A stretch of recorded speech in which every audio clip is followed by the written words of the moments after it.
Yo, yo, yo, welcome to the pre-row. Ad.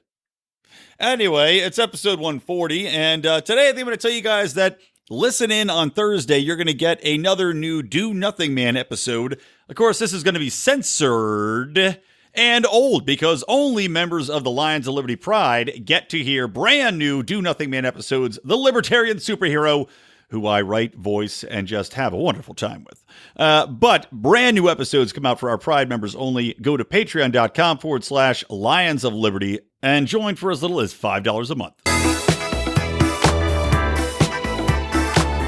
Welcome to Electric Libertyland, here on the Lions of Liberty podcast, your weekly shot of culture, comedy, and liberty with your host, Brian McWilliams.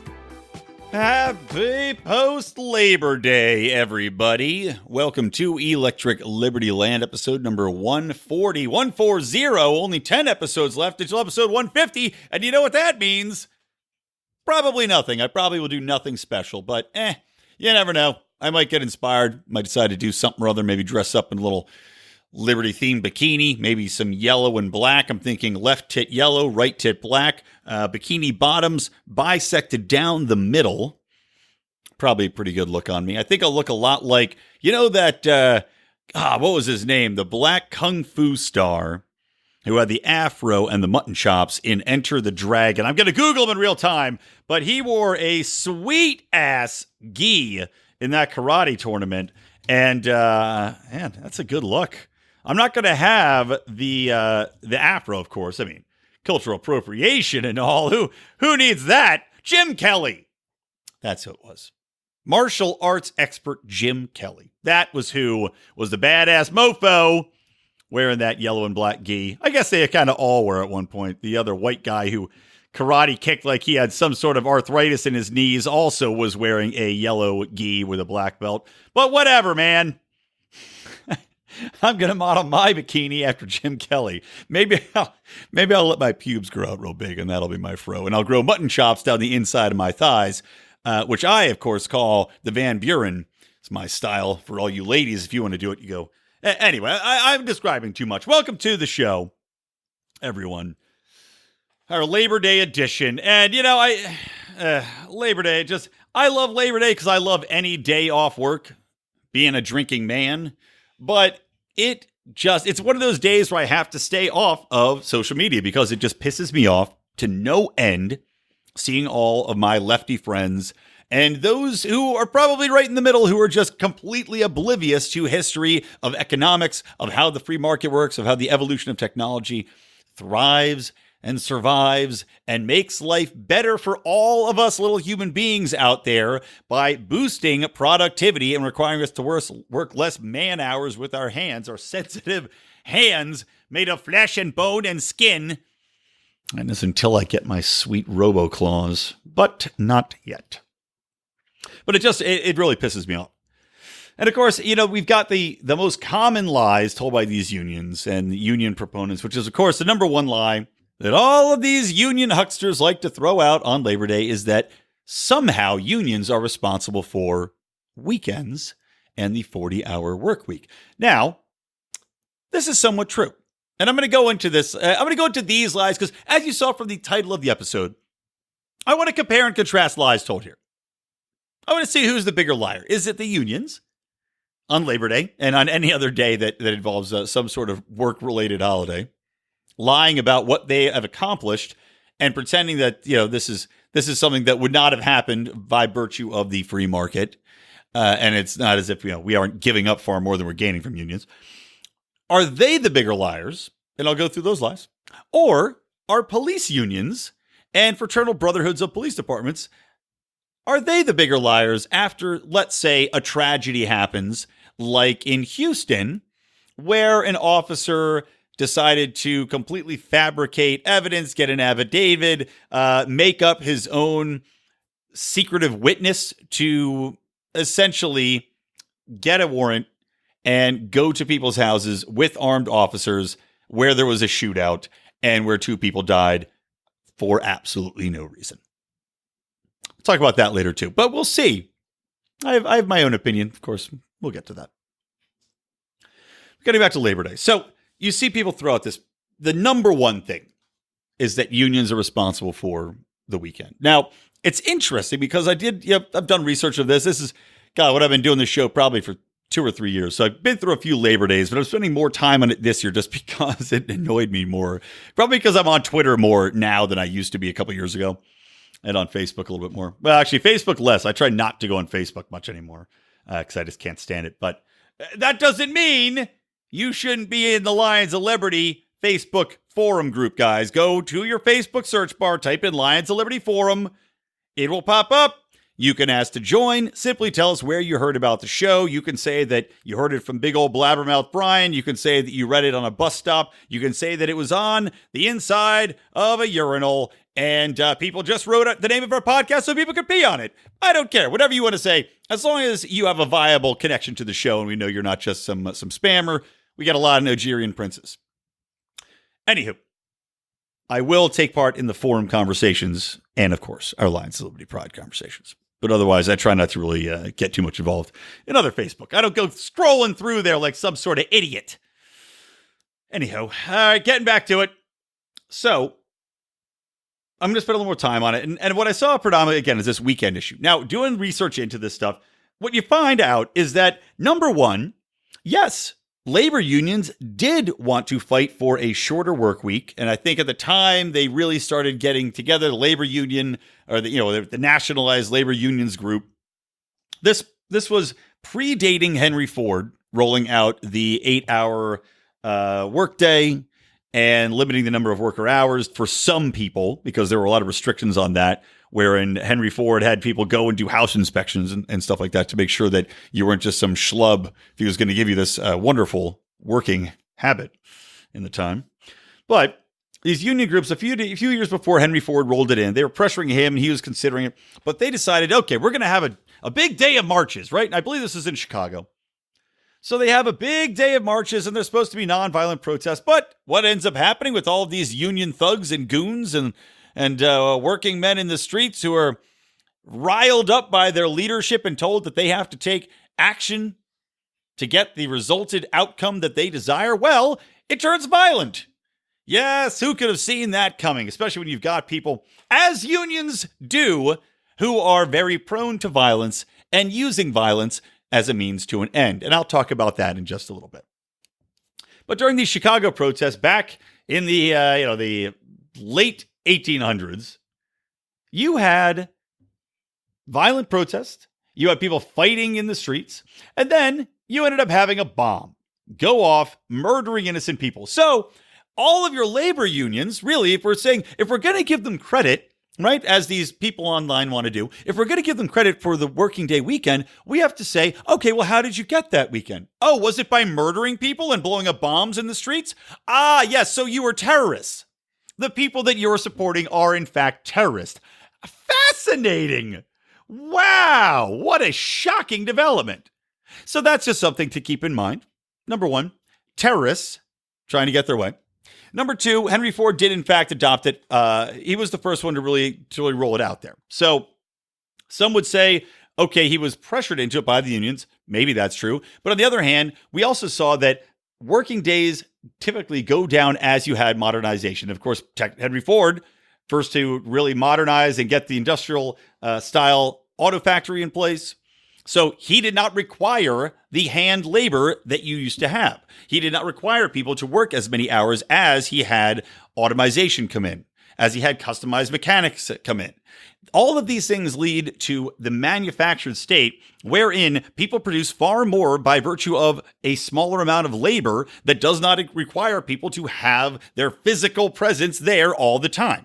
The product and the output are more than worth the amount of time they're putting in per the demand that is in the world at the time. So, despite the fact that these unions wanted less working days, it would have never happened had there not been technological advancement to make that possible. The same thing happens with child labor laws. We already saw back in the 1840s, child labor was on the decline. Statistics from the time and findings from the time have proven that. This is despite the fact that families at the time still needed those wages to live. So in truth, You had people saying, well, we need to outlaw child labor, which, by the way, the unions also wanted to get in on outlawing child labor because the unions viewed child labor as competitors to a working man, because now, especially in the industrialized age, you did not have to have brute strength in order to get a job done. You did not have to be required to lift 300 pounds and carry it from point A to point B in order to achieve something, to put a product on the market. Instead, you had to be there to slide a mechanical rod into another lever and pull a rod down and push a button and time whatever it might be. In the industrial age, you did not have a requirement that, okay, a man must do this job. You could have children do the jobs effectively the same way as long as they were simple enough and didn't require some sort of advanced intellectual capability that an adult would bring to the table. So labor unions viewed child labor as taking food away from them and taking food out of the mouths of their children, their babies, or just taking whiskey out of their mouths, whatever you want. Still competition. So they were big proponents of child labor laws. However, child labor is already going down because of the advancements of the industrialized society. Again, this actually hurts families that are poorer because they needed those incomes. And just like we see unions crow about this, well, now it's a 40-day work week, and then they have to pay you overtime if you work more than that. You get all this and that and that and this and that, full-time employees bullshit. Great, except, and you see this in other countries where the people need the money, people typically, when polled, would prefer to work more to make more money. This is like anything in life. What is your primary motivation? Is it to have time to relax? Do you value your free time? Do you value your weekends more? Would you rather give up that comparative time advantage and that monetary advantage by working less in order to enjoy other things outside of life that may not come with a cost? Or if you don't have children, you don't have that anchor weighing you down financially. So maybe then, okay, that's a decision you'd like to make. You will gladly trade that monetary income for more time. However, people that don't have the luxury of having a lifestyle wherein they might want to have more free time, vastly prefer to be able to work or have the option to work 60 hours, 80 hours, should they need to.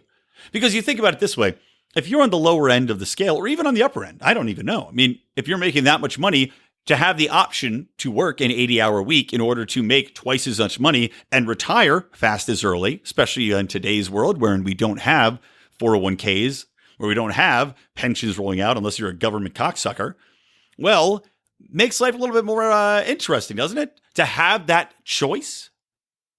Or just to be able to say, I'm coming up a little bit short, or I've got an expense that I know is coming up. Maybe people, all these leftists want to talk about medical expenses. Maybe if you gave people the option to be able to work a little more, they'd be able to afford medical expenses without going bankrupt. Now, of course, that is simply a symptom of the cancer that is the medical industry and the crony capitalism of the medical industry in the current state. But there's no reasonable excuse for taking away people's ability to work more voluntarily other than union cronyism in order to get more money for doing less work. All right. So that's just a quick debunking of a couple of the union myths. I'm trying to think of some of the other most popular union myths that that the health of employees got better. No, again, this is as a result of adopting advanced manufacturing procedures, of adopting a more technological way of operating, wherein you're not just out down in the muck and mire. You're not breaking your back doing labor. You're not working 14 hours a day because you no longer have to.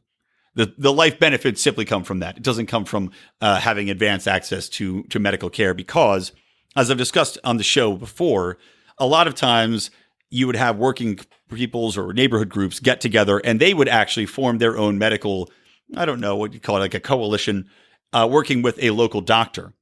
And that doctor would come in for a small fee that people would agree on ahead of time, service a large component of the neighborhood, or let's say if, a group of carpenters, it could be, a union even, although this was on a much smaller scale. But again, voluntary interaction. So the people that had access to healthcare had it by virtue of community voluntary interaction and a one-on-one deal that they had with local doctors until another union group, the American Medical Association, as close to a union as they could be without officially being one, I suppose, tended to force doctors out of that. And they lobbied against the practice. They made sure that they had the sole governance over people's medical licenses, and they forced these doctors that would take these, what they viewed as lowball community deals, they forced them to stop doing that. Otherwise, they would deny them medical licensing. So, again, crony capitalism by virtue of the government agreeing to make the AMA the one single governing body, which then forced out local doctors having voluntary, coalitions. So, a lot of lies in there, right? A lot of lies out of these groups. As I tell you, terrorist organization to begin with. And all throughout history, by the way, unions have been violent organizations. They have used absolutely violent tactics in order to make their ends. They had the rights. The government gave them the right to intimidate people on property that was owned by a private entity.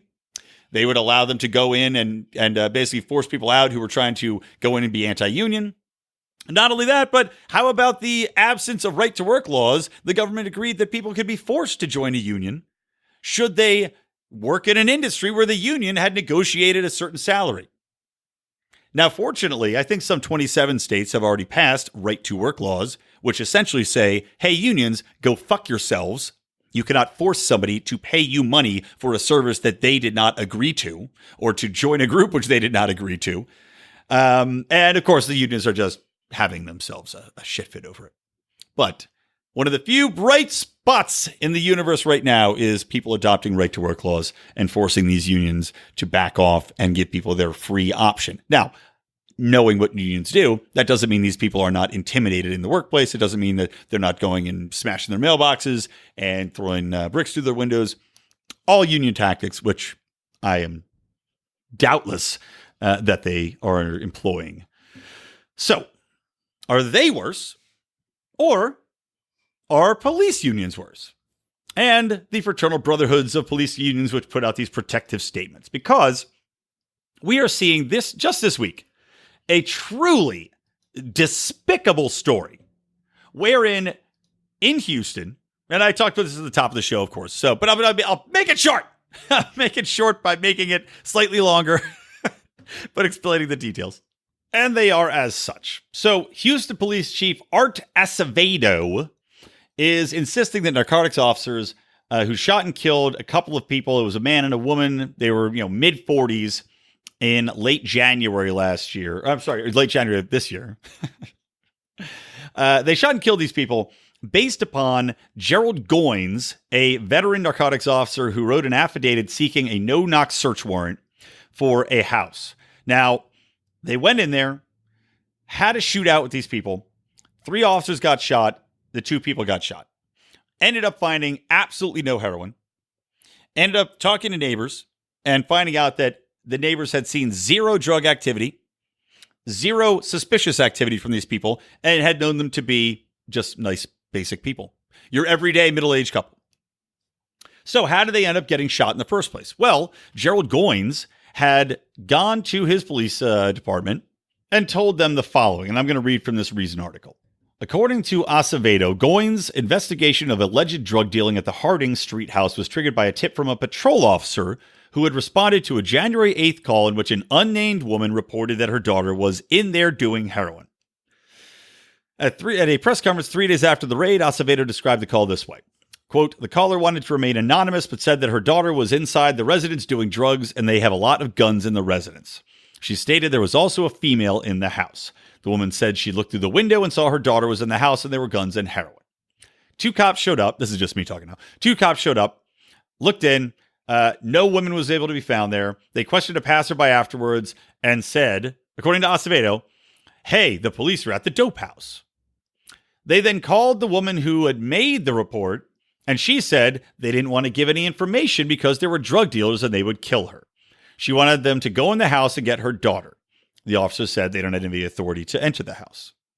So that tip basically set this whole thing off. And Officer Goins, or Detective Goins, had gone around, asked the neighbors if they had anything to back it up. And of course, the answer was no, they had not. So what does he do? He goes and he makes up a confidential informant who was non-existent that he says told him about a drug buy that happened with this white middle-aged male at the house. None of this happened. And that's in the police records. None of it happened. What did happen was that these cops went in, did a no-knock raid based upon this lied affidavit that he put in, which enabled them to get a no-knock raid search warrant, kicked these people's door in, used a shotgun to kill their dog, and then had a gunfight wherein they killed these two people based upon one anonymous tip from a woman who wouldn't back it up, wouldn't give her name, couldn't give her any details about herself or anything past, hey, my daughter's in there and it's a drug house. Begs the question, did she give them the wrong address? Did she even know what address she was talking about? Was she a crazy person with a grudge? None of these things are answered in this. But this guy thinks that it's enough evidence for him to make up a fake drug buy from a confidential informant, make that up, go in, kick somebody's door in with two other officers, shoot their fucking dog, kill them, kill both these people, and then come back and try to lie about it until it was finally exposed as the nonsense it is. But the kicker to this, right? Here's the best part. After all this happens, Acevedo, this police chief, he says that we still had probable cause to be in this house. Now, somebody lied to obtain a search warrant, and that's a problem. Oh, you think? But he says we still had a reason to be at that home. We had probable cause to be there. It certainly doesn't seem as though there's any probable cause to be there when you can't have any connection to a tip that was given to you. And then you have an officer lie about going in there in order to make this happen. Not only that, but Acevedo also describes these officers who killed Tuttle and Nicholas, these are the two people who got murdered, as heroes. I still think they're heroes who, quote, acted in good faith and appropriately used deadly force to defend themselves. So, while we've got two different types of liars here, right? I mean, we've got one liar in the labor unions who tell lies, I guess, in what they deem to be protection or advancement of the greater good. At least that's the way the plebes would understand it. Of course, we know that this is simply them pushing forward union labor so that the people at the top can fill their pockets and maintain dominance, which is like any sort of socialized group, which is why communism and socialism just always doomed to fail.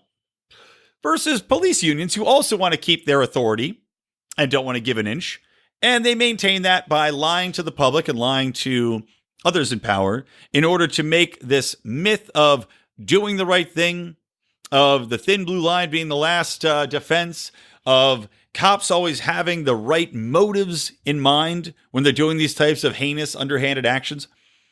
So I ask you, who are the bigger liars? And I would have to say, despite the fact that the labor unions' lies are prevalent and oft repeated, that the police have to be the bigger liars here, right? I mean, at the end of the day, labor unions, some people, of course, in those initial terror attacks did die, but typically you can't fault labor unions with too many deaths. However, police, we see that you can often fault police with the death of innocents.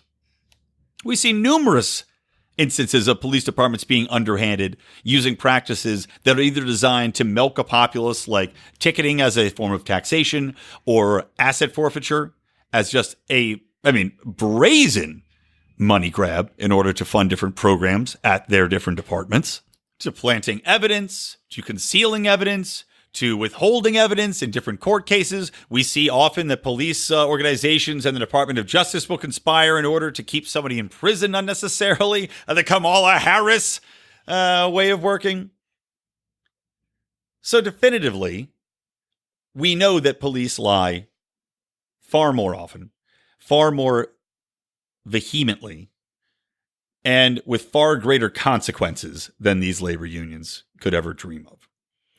And this Houston instance is just the latest in a long line of recent instances showing barefaced that the people that we trust to protect us, that these people on the left who want to take away our guns and make sure that only the police and only the military have them, just seems to make that whole proposition a little bit more frightening to think about.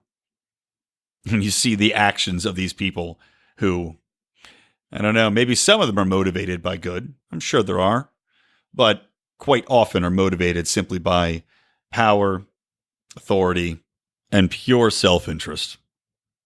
Now, before I get into the break for this show, I do want to tie this into another union issue. Actually, there's two union issues, but it's just too many issues all at once. So I'm going to mention one, and I'll come circle back to another one with old BS Bernie Sanders. But I do want to talk about as well in California. I talked about this on the show before, but they went in and they passed a bill which essentially was an attack against Uber and Lyft and the gig economy. And as I said before, it was California trying to destroy our everyday population's ability to travel around, get places easily, because this essentially would make sure that Uber and Lyft and DoorDash and all these places have to hire people as full-time employees, which, as we know, is fucking moronic because the model doesn't work based upon having full-time employees. The model is based literally upon people being able to come in, come out, work the gig here and there, make a little money, check off, make their car available when it's surging, when it benefits them. You know, the market prices are decided by how many people need rides at one given time and how many people are offering those rides. California wants to come in, demand that people are paid a full salary. So no longer is the market of supply and demand at work because now you simply have people sitting around burning company money all the time. And you also have people that are not going to be logging on to be Uber drivers because they're using it as a form of extra income. And listeners to this show have told me they use it as a form of extra income. So you're going to have less people that are driving Uber. Thus, you have a source of rides for people that may not have money to have a car or people that are drunk or any number of people that need this that are benefiting from the low cost and ease of access for these services. You now have these people who are not going to be able to use it anymore. So, hey, more drunk drivers, more people that can't get to work, more people stuck in emergencies, more trouble getting to the airport, more trouble in traffic getting out of the airport. So that's one side of things.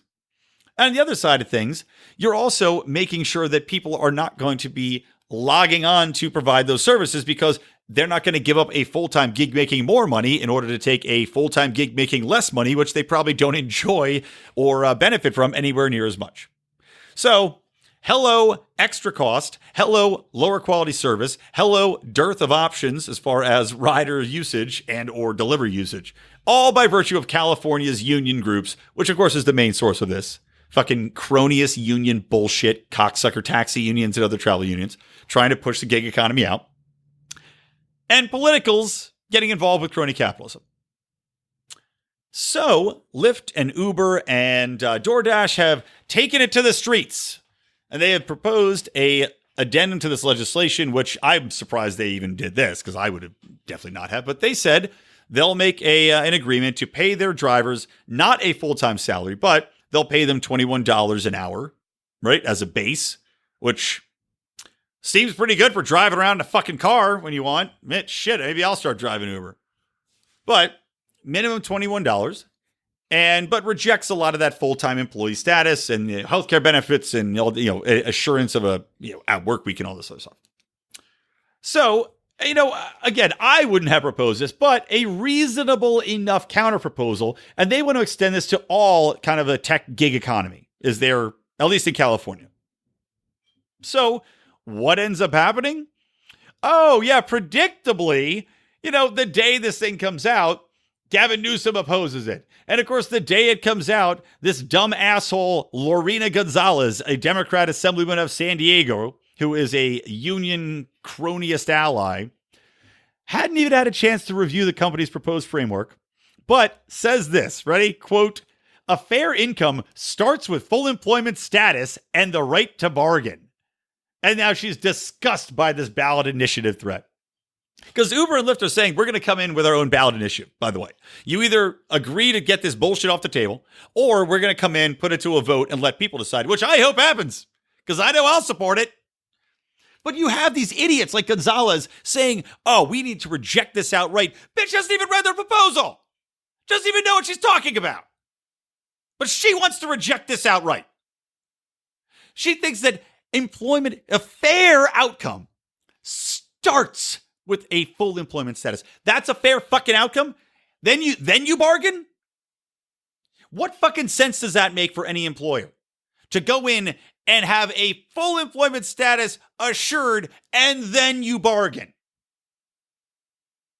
I mean, is there any basic misunderstanding of how the relationship between worker and employee should come about?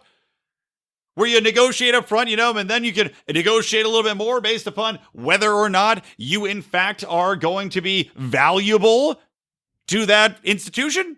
Or you've provided over what your labor could cost, or you want to keep you around. Maybe they say, all right, well, I'm going to leave. I'm going to go to greener pastures. Thus, you need to make my job a little cushier. Or allow them to respond to a competitor's offer. Maybe Lyft's going to offer their employers healthcare. I doubt it, but maybe that's their offer. In which case, Uber says, well, shit, I guess we got to offer our employees some healthcare. But you don't start with this ridiculous mandate that's going to destroy an entire fucking industry and then put on your hi-hat and start tap dancing around for the union of shits throwing you fucking shekels because you just decided that's the moral thing to do. The whole thing is so goddamn absurd.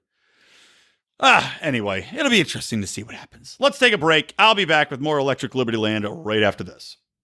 So for this ad, you guys have heard the ad for Conversation Mat Time.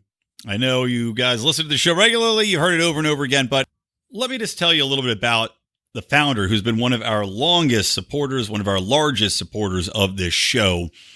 Great guy. And the service itself is pretty fantastic. Because I know when you hear the music, you hear me going on, you hear Archelicus, you probably tune out. But what this does, in a nutshell, is gives you the opportunity to practice talking to somebody about something vitally important. And honestly, I can't tell you how important that is. You might not associate just talking to a stranger, calling somebody up and talking to them. If you're a listener to this show, 15 minutes free, you can try it out. Go to conversationmattime.com.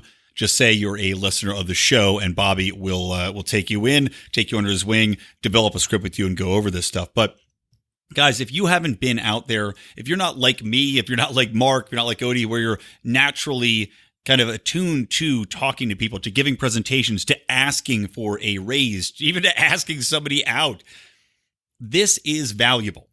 The reason it's called Conversation Mat Time is because Bobby's a big practitioner of jujitsu. So the way he came about this concept was, if you're going to practice to do this grappling for life and death on the mat, right? You may never use it, and that's just talking about jujitsu specifically, but why not practice grappling for life and death when it's coming to making life decisions, to having conversations with people that could literally define how your life will go from that point?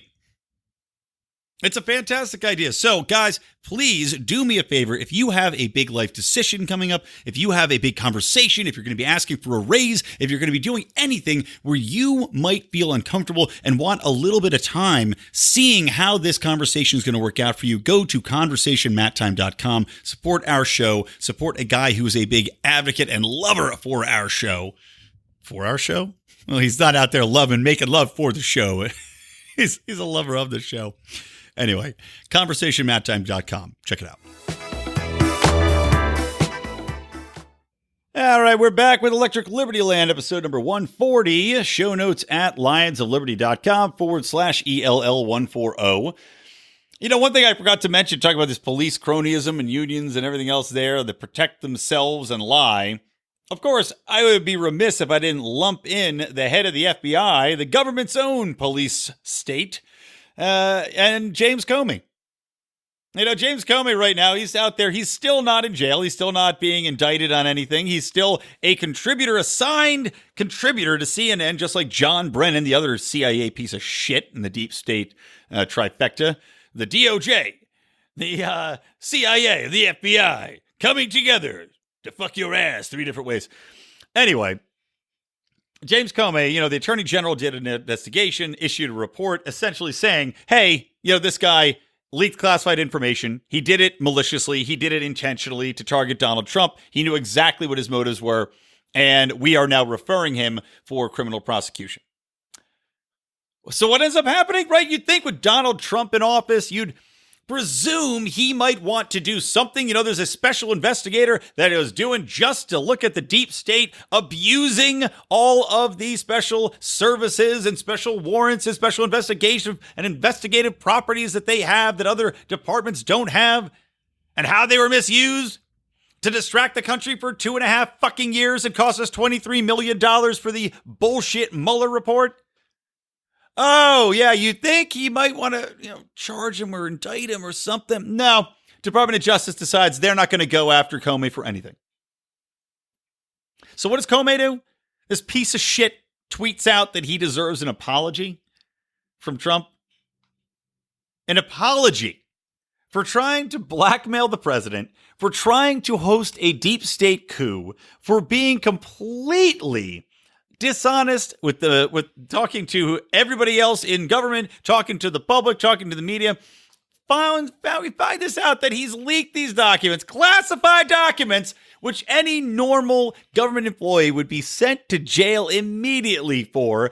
Let's not forget the poor Navy crewman who got sent to prison for a few years because he shared he shared a selfie with his girlfriend of him posing down in a submarine.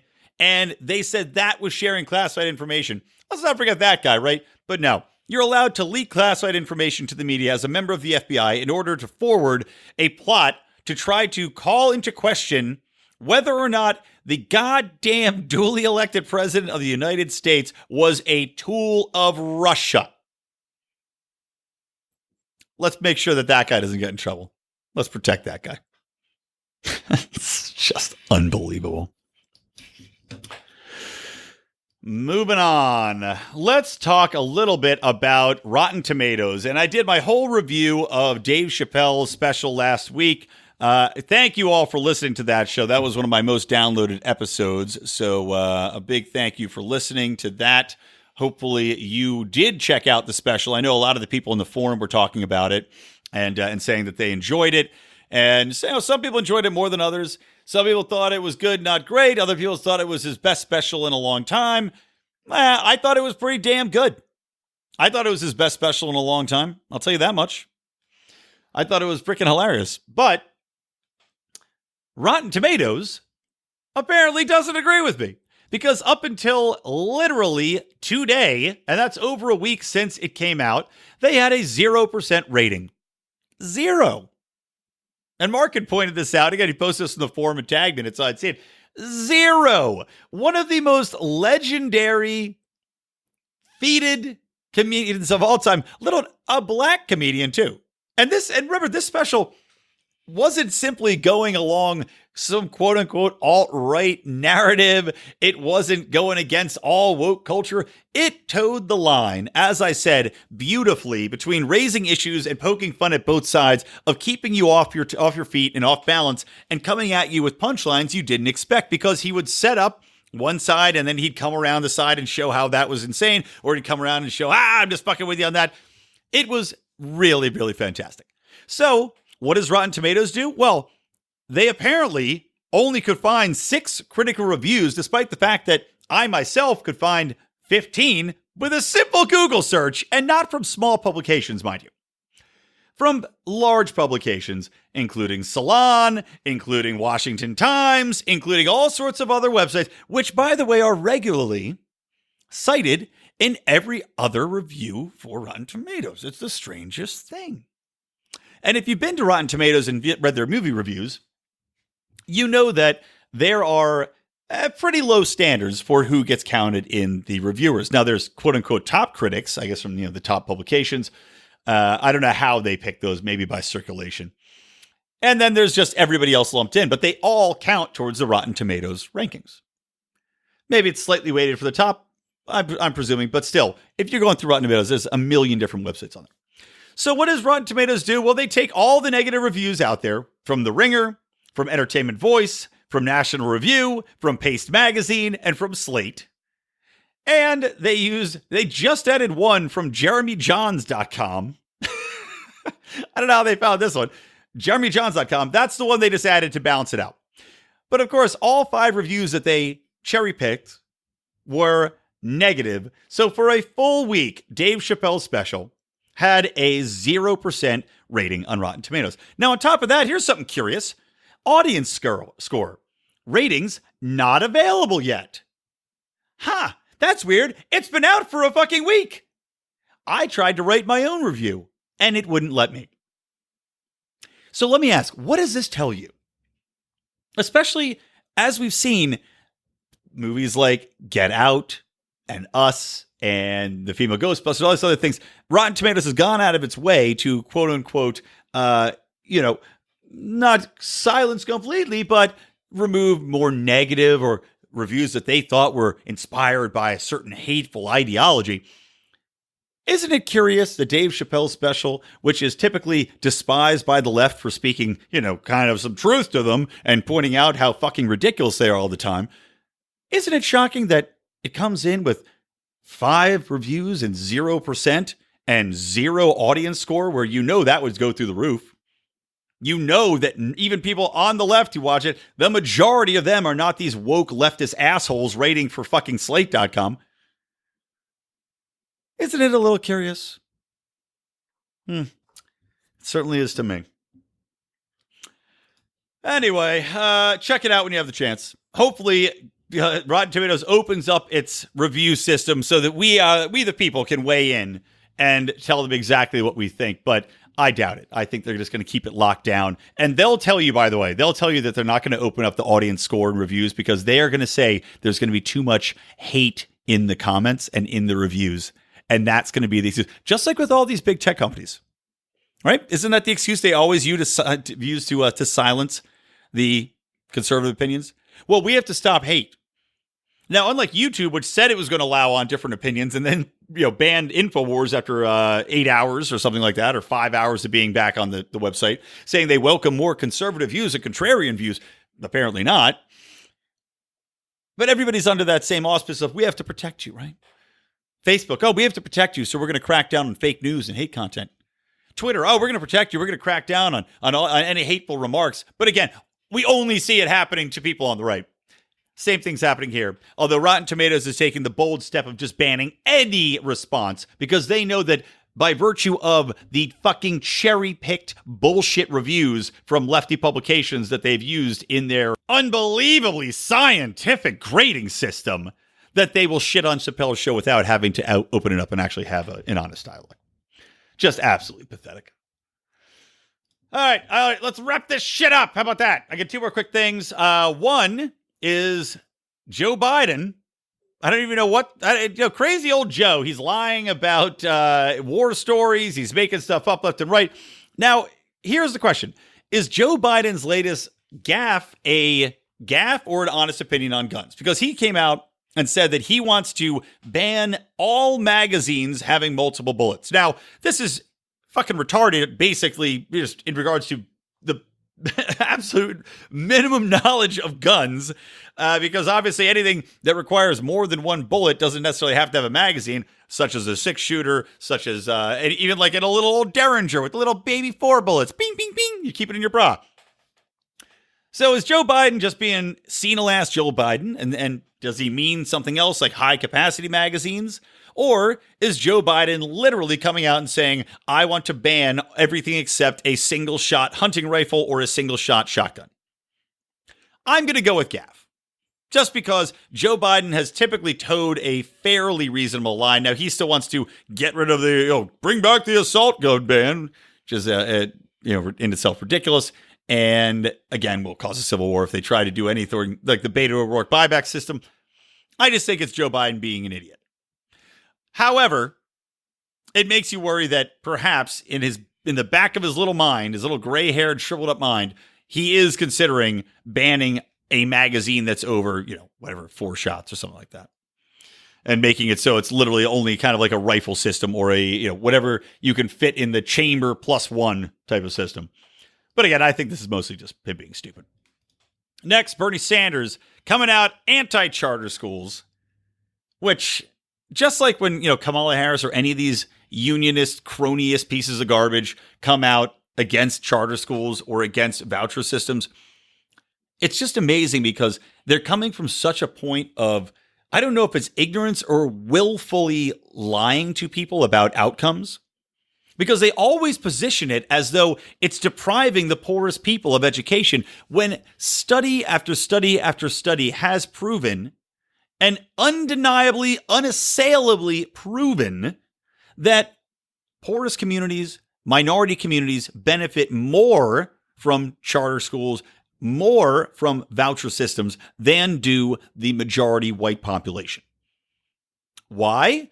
Oh, because they have the option to get out of the shitty public schools in the ghettos or the projects or whatever part of town they're in. They now can get their kid into a better school by virtue of using a voucher with that tax money and putting them out of get them out of this fucking drug den.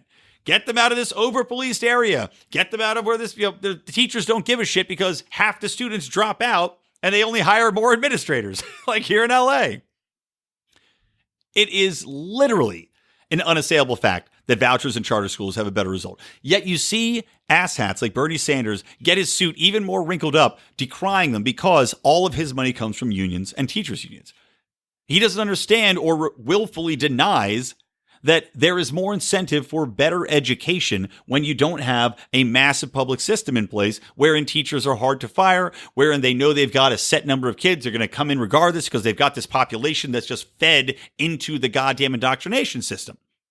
Now, I think, just like I said earlier with people lying about things, I think that they know this full well.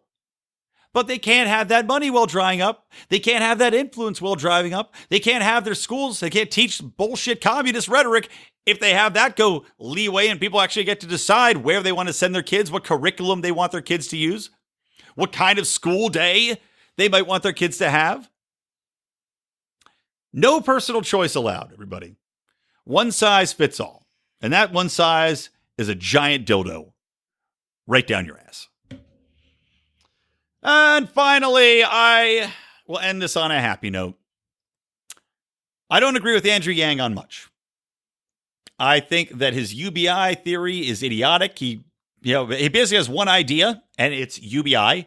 And I think that despite people from the libertarian sphere thinking that it's a good idea, if it would quote unquote replace all of the other social services, that will never happen. Never in a million billion years will that replace social services. It'll never happen. It'll just get tacked on. Now, what I do agree with Andrew Yang on is his statement that Americans don't want to work for the government, or at least the majority of us that aren't simply layabout slugs that want to retire early and make sure that they can't get fired doing a miserable job and doing it badly. Here's a quote from Andrew Yang, which I can get behind. And this is him responding to Bernie Sanders' Green Deal and essentially every other new Green Deal that promises people jobs. Naturally, he plugged his UBI, as he always does. However, he was asked what his response would be to someone like Bernie Sanders arguing that federal jobs guarantees are better than a handout, i.e. UBI. And he responded with this. Quote, "The third thing is that Bernie somehow imagines that millions of Americans aspire to work for the government, which we do not. If you think about a federal jobs guarantee in practice, who says what the jobs are? And what if you don't like that job? What if you're not good at that job? Who manages you? These are all the really tricky details in implementation that makes federal jobs guarantees much, much better in the abstract than in real life." I agree, Andrew. I agree.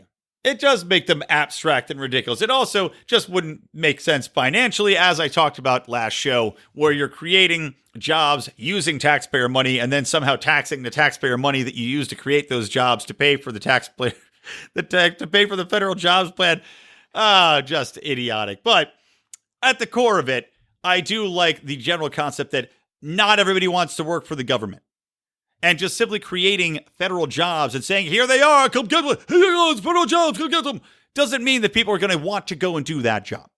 Unless you made it so unbelievably fantastic in pay and benefits and everything else, in which case that job would be so far more exceptional than the free market jobs, on the other hand, that it wouldn't make any goddamn sense to even have the government do it, because then you're just paying an exorbitant amount of money for a job that can be done by the free market vastly cheaper, which now, of course, I'm just arguing for privatization of anything anyway, because everything can be done cheaper via the free market than it can by government. But in this context, you're now creating a job which already doesn't pay for itself and then to make it competitive enough where you'd want people to say, okay, I'm going to come do that government job, you have to make it exceptional compared to the free market, meaning you're paying even more money to people to do it who are probably underqualified. Otherwise, they would have already had a job in the free market initially.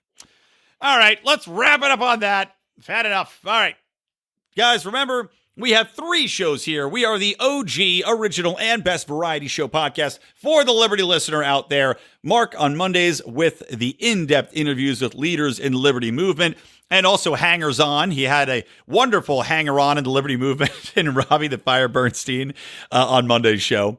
Cracking wise. So check that out. Fun having Robbie on. On Wednesday is me, as you know.